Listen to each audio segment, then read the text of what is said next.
wabarakatuh. Alhamdulillah kita dapat bertemu dan berjumpa kembali bersama Abu Kurdi di dalam pembelajaran jarak jauh.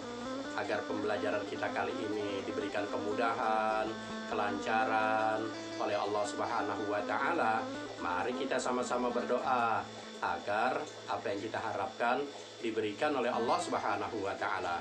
Yuk sama-sama kita berdoa. Bismillahirrahmanirrahim. Raditu billahi rabba wa bil islami dina wa bi muhammadin nabiyya wa rasula. Rabbi zidni ilma warzuqni fahma. Amin ya rabbal alamin. Semoga apa yang kita inginkan, apa yang kita cita-citakan diberikan oleh Allah Subhanahu wa Ta'ala. Serta orang tua kita nih yang selalu mendampingi kita belajar diberikan kemudahan oleh Allah Subhanahu wa Ta'ala, kegampangan rezeki, dikuatkan kesabaran agar senantiasa mendampingi kita belajar. Nah, anak-anakku yang soleh dan yang soleha, materi pembelajaran kita kali ini masih pelajaran keempat. Ayo membayar zakat. Kemarin telah kita pelajari memahami arti zakat dan macam-macam zakat. Dan juga nanti akan kita pelajari tentang orang-orang yang berhak menerima zakat dan tentang hikmah berzakat. Nah, anak-anakku yang soleh dan yang soleha, materi kita kali ini tentang zakat mal. Pengertian zakat mal. Nah, apa tuh yang disebut zakat mal? Zakat mal itu disebut juga zakat harta, yaitu mengeluarkan sebagian harta kekayaan yang dimilikinya apabila telah mencapai batas nisabnya. Nah, pengertian nisab adalah lama waktu suatu harta menjadi milik seseorang dalam jumlah tertentu. Misalnya, jika seseorang muslim memiliki 85 gram emas selama 1 tahun, zakat yang harus dikeluarkan 2,5%. Jadi kalau kita memiliki emas 85 gram, zakatnya dikeluarkan 2,5%-nya. Nah, jika harga emas itu 1 gramnya 400.000, nilai nisabnya adalah 85 gram dikali 400.000. Sama dengan misalkan nih 34 juta. Zakat yang harus dikeluarkan 2,5%-nya dari 34 juta. Berapa nih 34 juta 2,5%-nya? Nah, sama dengan 850.000. Tuh, jadi dikit anak-anakku yang soleh dan yang soleha. Itu kalau harga emas 400.000.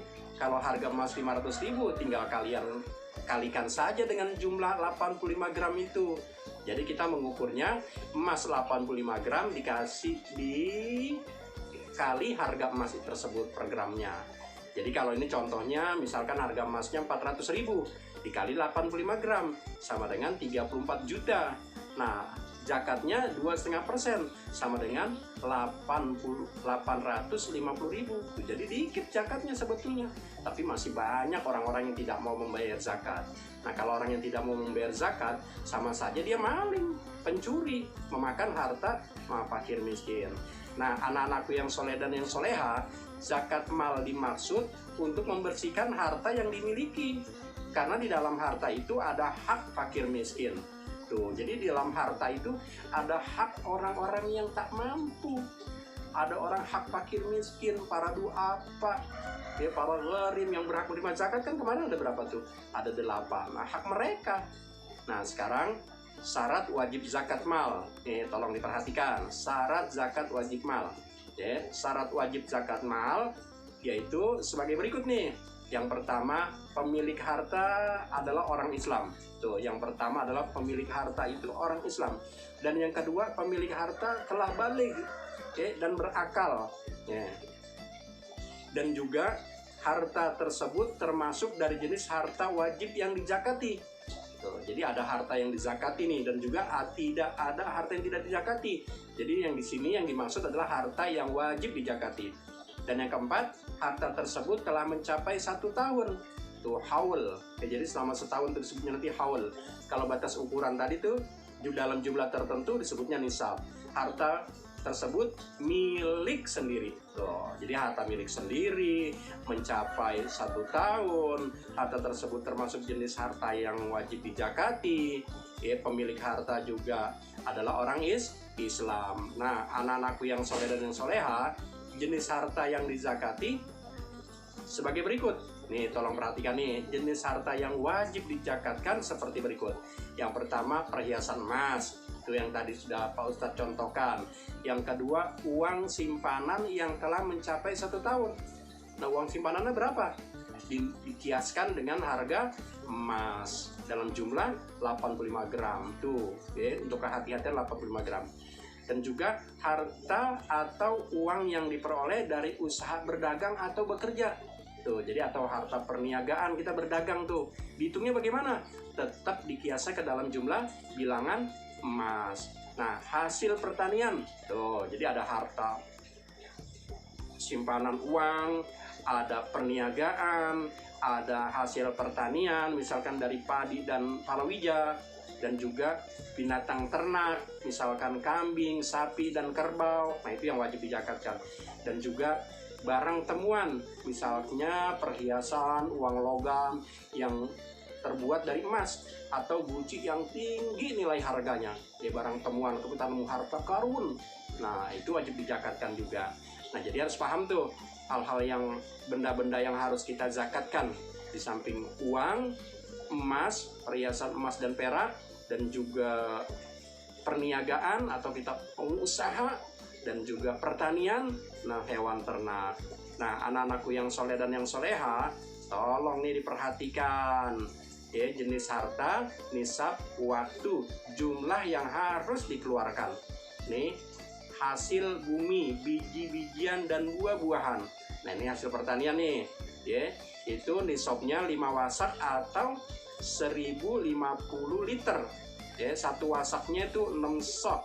60 sok, 1 wasak 60 sok sama dengan 1 soknya itu 3,5 liter, atau 3,5 kati nih, jadi 5 wasak atau 1050 liter itu batas nisabnya.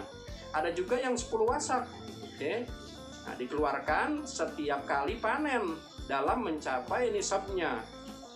10%, nah jumlah yang harus dikeluarkan nih tolong diperhatikan, 10% atau 5%, 5 sok atau 10 sok. Keterangan 10% jika pengairan alami atau tak ada hujan tuh.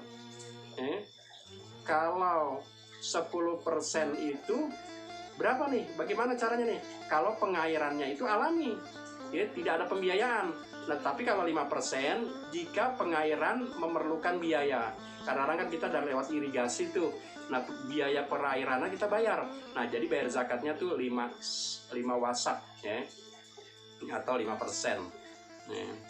Nah, atau 1050 liter, 1 wasak, 60 sok, 1 soknya 3,5 kati. Tuh, jadi tolong dihitung nanti nih, belajar menghitung.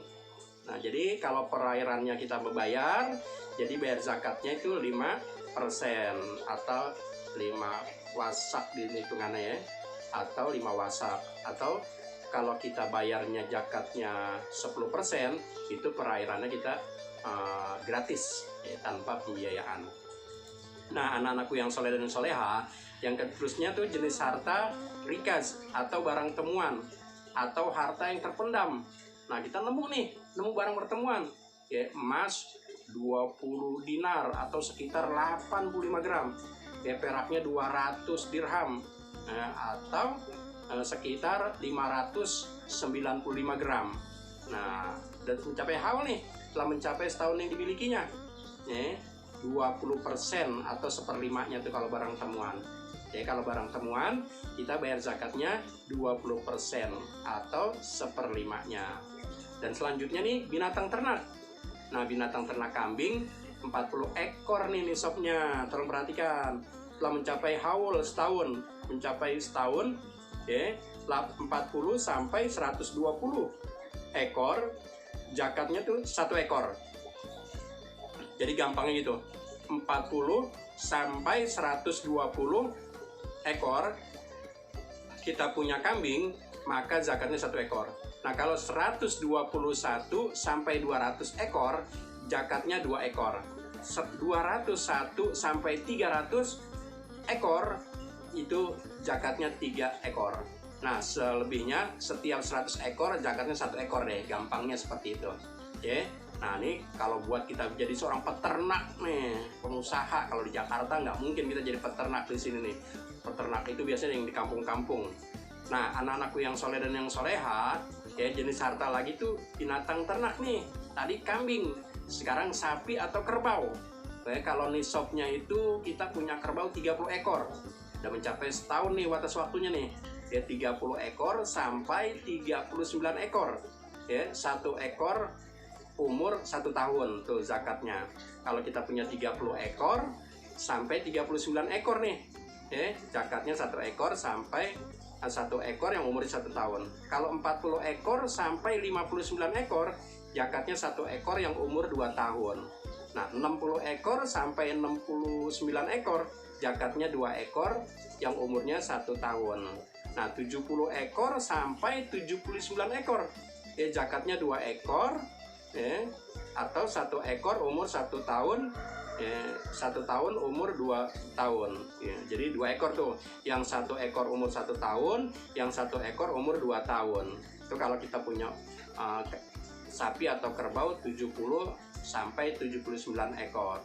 Nah, selebihnya setiap ada tambahan 30 ekor sapi atau kerbau, zakatnya 1 ekor umur 1 tahun. Ya, kalau setiap 40 ekor, zakatnya 1 ekor yang umur 2 tahun. Tuh, jadi tinggal kalian nanti bagi tuh. Kalau yang 30 ekor, zakatnya 1 ekor yang umur 1 tahun. Kalau 40 ekor, zakatnya 1 ekor yang umur 2 tahun. Nah, itu masalah zakat hewan ternak, ya sayangnya. Nah, selanjutnya binatang ternak unta. Nah, walaupun jarang kita nggak punya unta, siapa tahu kita jadi pengusaha unta. Nah, jenis unta, ya, nisabnya 5 ekor.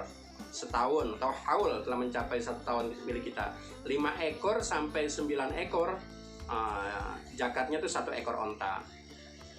1 ekor unta umurnya 2 tahun tuh, ingat ya, kalau punya 5 ekor sampai 9 ekor, 1 ekor unta umur 2 tahun. Kalau 25 ekor sampai 35 ekor, 1 ekor unta umur 2 tahun. 36 ekor sampai 45 ekor, zakatnya itu 2 ekor unta betina umur 1 tahun. Nah, kalau 46 ekor sampai 60 ekor, zakatnya tuh 1 ekor unta betina umur 3 tahun. Nah, 61 sampai 75 ekor, zakatnya 1 ekor unta betina umur 4 tahun. 76 sampai 90 ekor, zakatnya 2 ekor unta betina umur 2 tahun. 91 ekor unta sampai 120, nah zakatnya 2 ekor unta betina umur 3 tahun. Nah, itu tolong diperhatikan tuh ya. Ada yang umurnya 1 tahun, ada yang umurnya 2 tahun, ada yang umurnya 3 tahun. Itu dalam jumlah bilangan ya. Mudah-mudahan kita dapat memahaminya nih tentang zakat mal. Nah, anak-anakku yang soleh dan yang soleha, tolong diperhatikan nih ayat tentang orang-orang yang berhak menerima zakat, yaitu dalam surat At-Taubah ayat ke-60. Bismillahirrahmanirrahim. Innamas shadaqatu lil fuqara'i wal masakin wal 'amilina 'alaiha wal mu'allafati qulubuhum wa fir riqab wal gharimina wa fi sabilillahi wa banis sabil fariidatan minallah wallahu alimun hakim. Nah, anak-anakku yang soleh dan yang soleha, adapun artinya sesungguhnya zakat itu hanya untuk orang-orang fakir dan juga orang-orang miskin dan juga amil zakat dan juga atasnya orang-orang yang baru masuk Islam, itu yang hatinya masih lemah, wal mu'allafati qulubuhum wa fir riqab, dan juga budak hamba sahaya, wal gharimin, dan juga orang-orang yang terlibat dalam hutang, wa fi sabilillah, dan juga orang-orang yang berjuang di jalan Allah, dan juga wa banis sabil, yaitu seorang musafir yang dalam perjalanan yang kehabisan ongkos. Fariidatan minallah, ya, sebagian kewajiban dari Allah Subhanahu wa taala. Wallahu alimun hakim. Allah Maha mengetahui dan Maha bijaksana. Itulah terjemahan arti surat At-Taubah ayat ke-60, yaitu isinya tentang orang-orang yang berhak menerima zakat. Nah, tolong diperhatikan lagi nih biar selalu ingat orang-orang yang berhak menerima zakat, ya, yaitu orang yang tidak memiliki harta, ya, yang disebut orang fakir. Dia nggak mempunyai mata pencarian tetap, ya, misalkan kebutuhan sehari-harinya 100.000, tapi dia dapatnya tuh di bawah separuh, misalkan 45.000, 40.000, di bawah separuhnya. Nah, adapun miskin yaitu orang yang mempunyai harta atau pekerjaan tetap, tetapi penghasilannya di atas separuh, di bawah kebutuhan. Misalkan tadi tuh kebutuhannya 100.000, dia dapatnya 60.000, 50.000, 55.000 atau 70.000, tapi tidak mencapai 100.000. Nah, itu amil zakat, ya. Amil zakat itu orang yang mengurus pembagian harta zakat.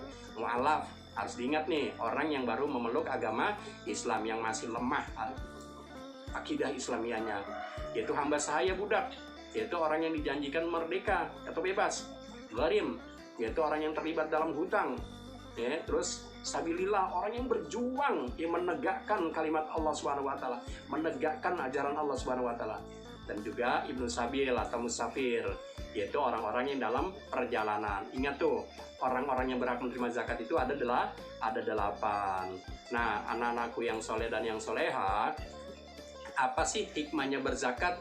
Ya, yang pertama nih hikmahnya berzakat, ya, membersihkan harta dan jiwa pembayar zakat dari sifat kikir atau tamak dan rakus. Itu yang pertama tuh, membersihkan hati kita, ya, agar nggak memiliki sifat bakhil, yaitu sifat kikir pelit. Yang kedua, membantu orang yang kesusahan atau kesulitan, ya, membantu orang kesusahan atau kesulitan dalam segi ekonomi. Terus mendorong manusia untuk berjiwa sosial, tuh hikmahnya tuh, ya, dan peduli kepada sesama. Dan yang keempat, menolong manusia untuk bersikap jujur dan bertanggung jawab atas harta yang dimilikinya. Tuh, kita harus jujur tuh, jangan bilang kalau lagi sakit dari Allah, bilang banyak duit asik usaha saya nih, nggak mau bayar zakat, nggak boleh. Justru kalau kita kaya, kita pintar, ini adalah dari Allah Subhanahu wa taala. Dan yang kelima, mengingatkan manusia bahwa harta dan kekayaan hanyalah titipan dari Allah. Tuh hikmah kita berzakat tuh, ya, harus diperhatikan tuh hikmahnya kita membayar zakat. Nah, anak-anakku yang soleh dan yang soleha, tolong nih diperhatikan soal latihan kita. Jawablah soal-soal di bawah ini dengan benar dan tepat. Yang pertama nih, jelaskan makna zakat menurut bahasa dan menurut istilah. Itu yang pertama tuh. Oke. Yang kedua, apa yang dimaksud dengan zakat fitrah? Yang ketiga, mengapa umat Islam perlu membayar zakat mal? Nah, yang keempat, jelaskan jenis harta yang wajib dikeluarkan zakatnya. Yang kelima, jelaskan golongan orang-orang yang berhak menerima zakat. Tuh, selalu Pak Ustadz ulang-ulang tuh, termasuk zakat fitrah tuh, ya. Dan juga orang-orang yang berhak menerima zakat. Dan juga mengapa umat Islam perlu membayar zakat mal. Nah, tolong diisi itu ya sayang. Dan juga selanjutnya, ya, tugasnya juga nih, tinggal isi nih SKSTS, setuju, kurang setuju, dan tidak setuju. Tuh 1-5. Ya, aku siap menyerahkan sendiri zakat fitrah kepada amil zakat. Nanti kalian isi tuh setuju, kurang setuju, atau tidak setuju. 1-5 tuh, tolong diperhatikan. Oke. Dan yang selanjutnya, lihat nih soalnya, nanti ada di buku materi kalian. Ya, nanti kalian isi nih yang C. Ya, yang C ini juga kalian harus isi. Ya. Contoh nih, zakat hasil kelapa sawit digolongkan sebagai zakat mal. Tuh. Nanti kalian isi nih kolom-kolom ini nih. Oke, berzakat dengan menggunakan beras disebut. Nah, nanti itu kalian isi tuh. Oke, zakat fitrah dikeluarkan sebanyak titik-titik kilogram beras. Nah, nanti kalian isi tuh. Ada berapa kotak nih? Oke, ada 12 kotak. Nanti kalian isi. Nah, semoga kita selalu diberikan kemudahan dan kelancaran oleh Allah Subhanahu wa taala. Semoga ilmu yang kita pelajari melahirkan sebuah kebaikan buat kita. Nah, tentunya mari kita sama-sama tutup kembali nih pembelajaran kita dengan membaca doa, yaitu dengan membaca kalimat hamdalah. Yuk sama-sama kita baca. Alhamdulillahi Rabbil Alamin. Semoga ilmu yang kita pelajari melahirkan kebaikan buat kita, dan juga orang tua kita dikuatkan rasa kesabarannya oleh Allah Subhanahu wa Ta'ala di dalam senantiasa mendampingi kita belajar, dan juga dimudahkan segala urusan orang tua kita, sehingga banyak duitnya untuk membeli pulsa ya sayangnya, sehingga di dalam pembelajaran jarak jauh ini kita selalu lancar, diberikan kemudahan oleh Allah Subhanahu wa Ta'ala. Tentunya Abu Kurdi mohon undur diri. Semoga kita dapat bertemu dan berjumpa kembali di dalam acara selanjutnya, yaitu pembelajaran jarak jauh. Wabillahi taufiq wal hidayah. Wassalamualaikum warahmatullahi wabarakatuh.